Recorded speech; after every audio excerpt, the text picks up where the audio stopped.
My name is Ambili and today we are going to deal with an important part in English grammar, that is prepositions. നമ്മുടെ മത്സര പരീക്ഷകളിൽ സ്ഥിരം questions വരുന്ന ഒരു ഏരിയയാണ് prepositions.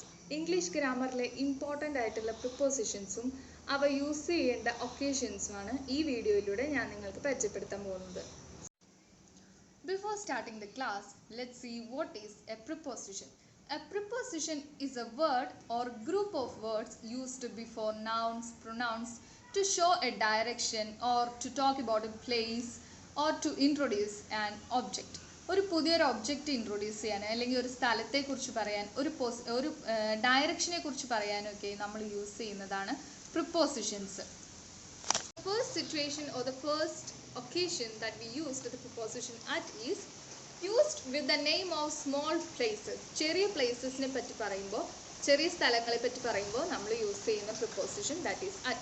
For example, he works at നരിക്കോലി, she lives at Walayar, Walayar നരിക്കോലി, അങ്ങനെയുള്ള ചെറിയ സ്ഥലങ്ങളെ പറ്റി പറയുമ്പോൾ നമ്മൾ യൂസ് ചെയ്യുന്ന preposition at എന്നുള്ള preposition ആണ്. The next situation is we use the preposition at to show a surprise or reaction. ഒരു സർപ്രൈസ് പറയുമ്പോൾ അല്ലെങ്കിൽ ഒരു റിയാക്ഷൻ പറയുന്ന സമയത്തും നമ്മൾ യൂസ് ചെയ്യുന്ന പ്രിപ്പോസിഷൻ അറ്റ് എന്നുള്ളതാണ്. For example, he was exclaimed at the news. ആ ന്യൂസിൽ he was exclaimed. He was impatient at the delay. Delay വന്നത് കൊണ്ട് he was impatient. He was impatient at the delay. The next situation is use the preposition at used to talk about age. ഏജിനെ പറ്റി പറയുമ്പോഴും നമ്മൾ use ചെയ്യുന്ന preposition at ആണ്. For example, she got married at 18. He died at the age of 85. The next situation is to show a talent in a particular area. ഒരു particular ഏരിയയിലുള്ള ടാലന്റിനെ കാണിക്കാനും we use the preposition at. For example, Arjun is good at drawing. He is excellent at his work. The next situation is to denote an exact point of time. ഒരു exact point of time തന്നിട്ടുണ്ടെങ്കിൽ we use the preposition at. For example, he arrived at 6 o'clock.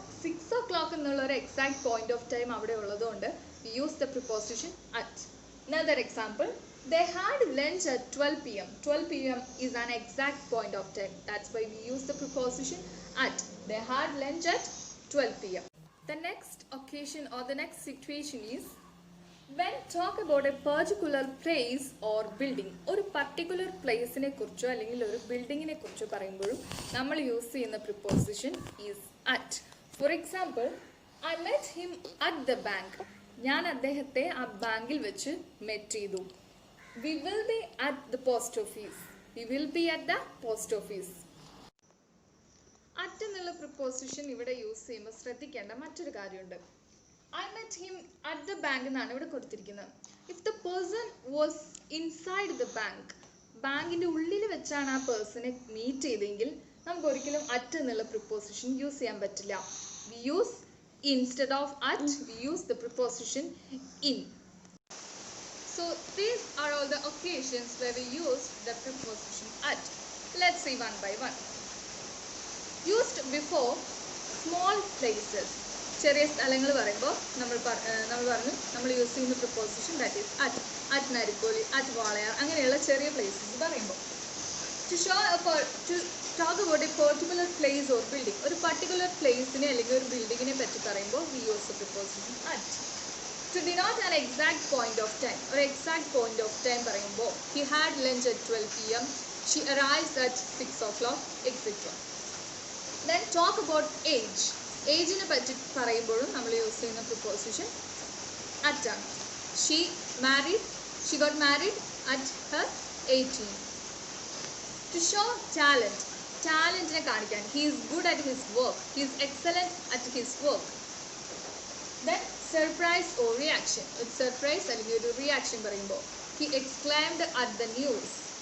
So that's all about the preposition at. Let's see the next preposition.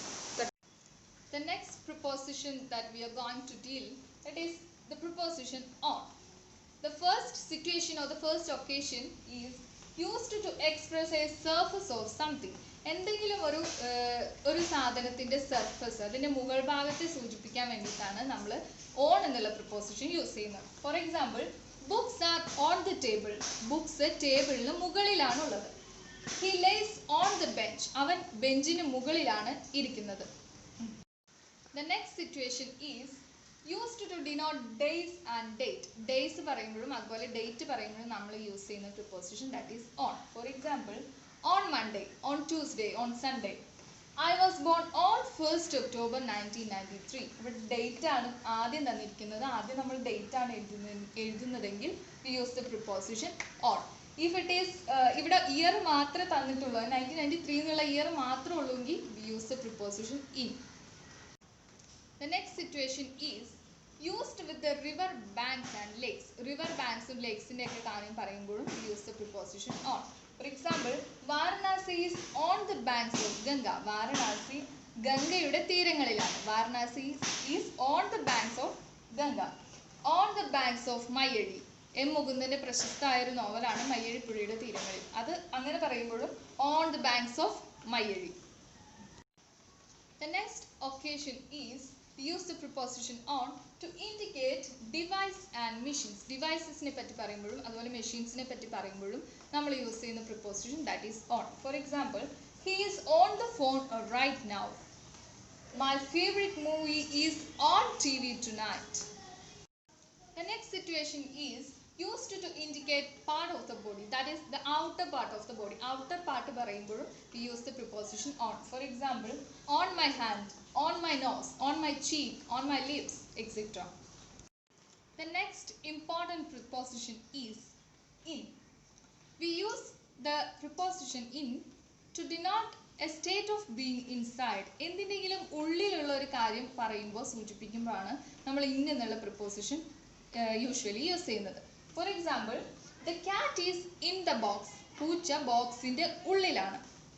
There is nothing in the bag. ആ ബാഗിന്റെ ഉള്ളിൽ ഒന്നുമില്ല. അങ്ങനെ ഉള്ളിൽ എന്നുള്ള ഒരു inside ആയിട്ടുള്ള being inside ആയിട്ടുള്ള കാര്യങ്ങൾ പറയുമ്പോഴാണ് we use the preposition in.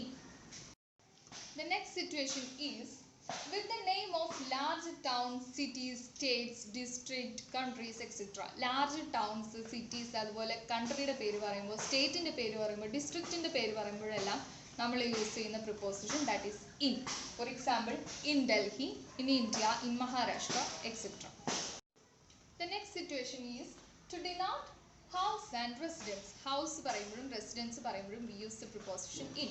For example, I live in flat. She lives in a modern house.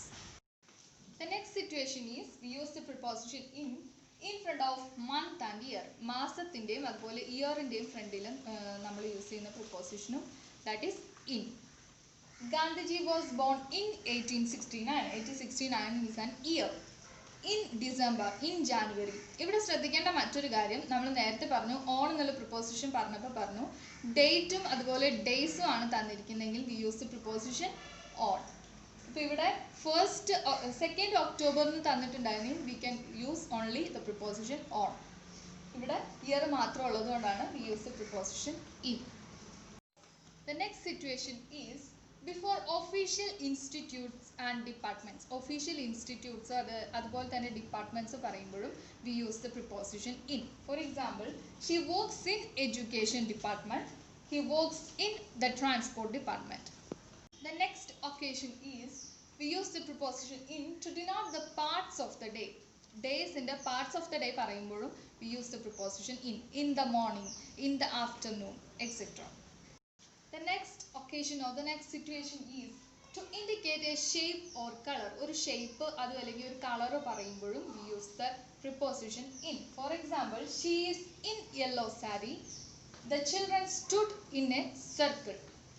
The next important preposition that we are going to deal with, that is with. The first situation is to denote the instrument with which. ഏത് ഇൻസ്ട്രുമെന്റിന്റെ കൂടെയാണ് എന്ന് പറയാൻ വേണ്ടി നമ്മൾ use ചെയ്യുന്ന preposition that is which. For example, he cut the wood with an axe. wood cut ചെയ്തത് axe കൊണ്ടാണ്. He opened the box with a key. ഒരു കീ ഉപയോഗിച്ചാണ് അയാൾ ആ ബോക്സ് ഓപ്പൺ ചെയ്തത്. The next situation is use to say in a company or presence. ഒരു കമ്പനിയെ കുറിച്ച് പറയുമ്പോൾ അല്ലെങ്കിൽ ഒരു പ്രസൻസ് പറയുമ്പോൾ we use the preposition at. For example, she lives with her parents. അവൾ ജീവിക്കുന്നത് അവളുടെ പാരൻസിൻ്റെ കൂടെയാണ്.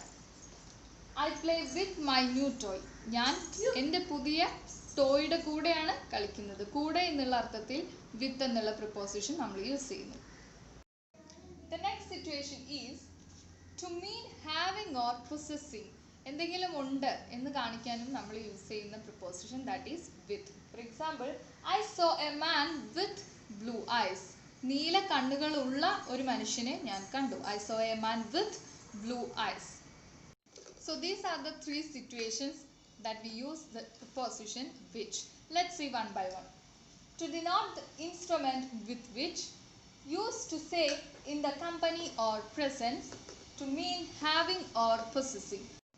The next important preposition that we are going to see is for. The first situation, to show who is intended to have. For example, this is a letter for you. ആർക്ക് വേണ്ടി എന്നുള്ള അർത്ഥത്തിലും നമ്മൾ use ചെയ്യുന്ന preposition that is with. This letter is for you. These seats are reserved for us. ഈ seats ഞങ്ങൾക്ക് വേണ്ടി ആണ് reserve ചെയ്തിരിക്കുന്നത്. So these seats are reserved for us. The next situation is to show a purpose or function. ഒരു purpose അല്ലെങ്കിൽ ഒരു function കാണിക്കാൻ വേണ്ടി നമ്മൾ യൂസ് ചെയ്യുന്ന preposition is for. For example, let's go for a walk. നമുക്കൊരു വോക്കിന് പോകാം. This tool is for pluffing soil. ഈ ടൂള് സോയിൽ പ്ലഫ് ചെയ്യാൻ വേണ്ടി യൂസ് ചെയ്യുന്നു. The next situation is to denote a period of time in past. Past ആയി പോയ അല്ലെങ്കിൽ കഴിഞ്ഞു പോയ ഒരു പീരീഡ് ഓഫ് ടൈമിനെ കാണിക്കാനും we use the preposition for. For example, they have been here for 10 years. Our 10 years ആയിട്ട് ഇവിടെ ഉണ്ട്. They have been here for 10 years. Another example, he has been ill for 2 days. അവന് 2 ദിവസമായിട്ട് സുഖമില്ല. He has been ill for 2 days. ഇവിടെ for use ചെയ്യുമ്പോൾ നമ്മൾ ശ്രദ്ധിക്കേണ്ട മറ്റൊരു കാര്യമുണ്ട്. ഈ ഒരു ഇയർ ആണ് തന്നിരിക്കുന്നതെങ്കിൽ, ഒരു എക്സാക്ട് പോയിന്റ് ഓഫ് ടൈം നമുക്ക് തന്നിട്ടുണ്ടെങ്കിൽ we use the preposition since. for എന്നതിന് പകരം നമ്മൾ സിൻസ് എന്നുള്ള പ്രിപ്പോസിഷൻ ആണ് യൂസ് ചെയ്യുന്നത്. So these are all about the preposition for. Let's sum up. To show who is intended to have, to show a purpose or function, to denote a period of time in past. Another important preposition that is of. The first situation used of is to show a connection. ഒരു കണക്ഷനെ കാണിക്കാൻ വേണ്ടി, ബന്ധം കാണിക്കാൻ വേണ്ടിയാണ് നമ്മൾ of എന്നുള്ള preposition mainly use ചെയ്യുന്നത്. For example, the roof of the car. കാറിൻ്റെ roof. The title of the book. ബുക്കിൻ്റെ ടൈറ്റിൽ. ഇൻ്റെ എന്നുള്ള മീനിങ്ങിലാണ് നമ്മൾ ഓഫ് എന്നുള്ള പ്രിപ്പോസിഷൻ സാധാരണയായി യൂസ് ചെയ്യുന്നത്. The next occasion or the next situation is to indicate amount or number. ഒരു എമൗണ്ട് അല്ലെങ്കിൽ ഒരു നമ്പറിനെ കാണിക്കാൻ വേണ്ടി നമ്മൾ യൂസ് ചെയ്യുന്ന preposition that is of. For example, 2 cup of milk. Large number of people. Large number of people. So let's see. The preposition of is used to show a connection and to indicate amount or number. Another important preposition that is to. The first situation is to indicate a direction or destination. ഒരു destination പറയാൻ അല്ലെങ്കിൽ ഒരു direction പറയാനൊക്കെ ആയിട്ട് we use the preposition to. For example, he ran to school. അവൻ സ്കൂളിലേക്ക് ഓടി. It was my first trip to Dubai. ദുബായിലേക്കുള്ള എൻ്റെ ഫസ്റ്റ് ട്രിപ്പ് ആയിരുന്നു അത്. It was my first trip to Dubai. To school. The next situation is to show the limit or end of a range or a period of time. ഒരു end of period of time പറയാനും അല്ലെങ്കിൽ ഒരു limit പറയാനുമായി നമ്മൾ use ചെയ്യുന്ന preposition is also to. For example, he works from Monday to Saturday. Monday മുതൽ Saturday വരെ, Monday തൊട്ട് Saturday വരെ എന്ന് പറയാനായിട്ട് നമ്മൾ പീരീഡ് ഓഫ് ടൈം, ഒരു എൻഡ് അല്ലെങ്കിൽ ഒരു ലിമിറ്റ് പറയാൻ വേണ്ടിയും യൂസ് ചെയ്യുന്ന preposition that is to. For example is he works from Monday to Saturday. Monday മുതൽ സാറ്റർഡേ വരെ. Another important preposition that is by. Usually we use the preposition by to denote doer or action. ഒരു ഡൂവറിനെ denote ചെയ്യാൻ അല്ലെങ്കിൽ ഒരു ആക്ഷനെ denote ചെയ്യാനായിട്ടാണ് usually നമ്മൾ by എന്നുള്ള പ്രിപ്പോസിഷൻ യൂസ് ചെയ്യുന്നത്. For example, Ravana was killed by Rama. Ravanan രാമനാൽ കൊല്ലപ്പെട്ടു. Ravana was killed by Rama. Another situation is used to say how something happens. എങ്ങനെ ഒരു കാര്യം നടന്നു എന്ന് കാണിക്കാനും we use the preposition by. For example, he was injured by accident. അവന് ഇഞ്ചുറി ഉണ്ടായത് ആക്സിഡന്റ് കൊണ്ടാണ്. He was injured by accident. The next situation is used before mode of transport. Mode of transport അതിന് മുന്നിലും നമ്മൾ ചേർക്കുന്നത് by എന്നുള്ള preposition ആണ്. For example, he goes to school by bus. We travel by train. ഒരു mode of ട്രാൻസ്പോർട്ടിൻ്റെ മുന്നിലും നമ്മൾ use ചെയ്യുന്ന പ്രിപ്പോസിഷൻ ദാറ്റ് ഈസ് ബൈ. ഇവിടെ ശ്രദ്ധിക്കേണ്ട ഒരു പ്രധാന കാര്യം എന്താണെന്ന് വെച്ചിട്ടുണ്ടെങ്കിൽ ഏതെങ്കിലും ആർട്ടിക്കിൾ അല്ലെങ്കിൽ അഡ്ജക്റ്റീവ്സ് നമ്മുടെ മോഡ് ഓഫ് ട്രാൻസ്പോർട്ടിന് മുന്നേ വരുവാണെങ്കിൽ we use the preposition in അല്ലെങ്കിൽ ഓൺ. ആർട്ടിക്കിൾ എന്ന് വെച്ചാൽ എ ആൻഡ് ദാറ്റ്, അഡ്ജക്റ്റീവ് എന്ന് വെച്ചാൽ ഹിസ്, മൈ, ഹെർ അങ്ങനെയുള്ള അഡ്ജക്റ്റീവ്സ് എന്തെങ്കിലും ഇപ്പം മൈ കാർ, മൈ ബൈക്ക് അങ്ങനെ എന്തെങ്കിലും അഡ്ജക്റ്റീവ്സ് മൈ എന്നുള്ള അഡ്ജക്റ്റീവ് മോഡ് ഓഫ് ട്രാൻസ്പോർട്ടിന് മുന്നേ വരുവാണെങ്കിൽ we use the preposition in അല്ലെങ്കിൽ ഓൺ ആണ് നമ്മൾ യൂസ് ചെയ്യുന്നത്. ഇപ്പോൾ car, taxi, ambulance, van, lorry ഇങ്ങനെയുള്ള മോഡ് ഓഫ് ട്രാൻസ്പോർട്ട് ആണെങ്കിൽ ഇൻ എന്നുള്ള പ്രിപ്പോസിഷനും, ബൈസൈക്കിൾ, ബൈക്ക് അല്ലെങ്കിൽ പബ്ലിക് ട്രാൻസ്പോർട്ട് ആണെങ്കിൽ ഓൺ എന്നുള്ള പ്രിപ്പോസിഷനുമാണ് നമ്മൾ യൂസ് ചെയ്യുന്നത്. Another thing you have to remember is ഇനി നമ്മുടെ മോഡ് ഓഫ് ട്രാൻസ്പോർട്ട് പ്ലൂറൽ ആയിട്ട് അതിൽ കാർസ് അല്ലെങ്കിൽ പ്ലെയിൻസ് അങ്ങനെയാണ് തന്നിരിക്കുന്നതെങ്കിൽ we use the preposition in. നമുക്ക് ബൈ യൂസ് ചെയ്യാൻ പറ്റില്ല. പ്ലൂറൽ ആണെങ്കിൽ ഇൻ എന്നുള്ള പ്രിപ്പോസിഷനാണ് യൂസ് ചെയ്യുന്നത്. പിന്നെ നമ്മുടെ മോഡ് ഓഫ് ട്രാൻസ്പോർട്ട് ഇപ്പോൾ ബസ് ആണെങ്കിൽ അത് മൂവ് ചെയ്തുകൊണ്ടിരിക്കുകയാണെങ്കിൽ we use the preposition on. ഇനി അനിമൽ, മൃഗത്തിൻ്റെ പുറത്താണ് യാത്ര ചെയ്യുന്നതെങ്കിലും വി യൂസ് ദ പ്രിപ്പോസിഷൻ ഓൺ. I hope you understand the use of prepositions, the importance of prepositions in English grammar. Thank you. Have a nice day.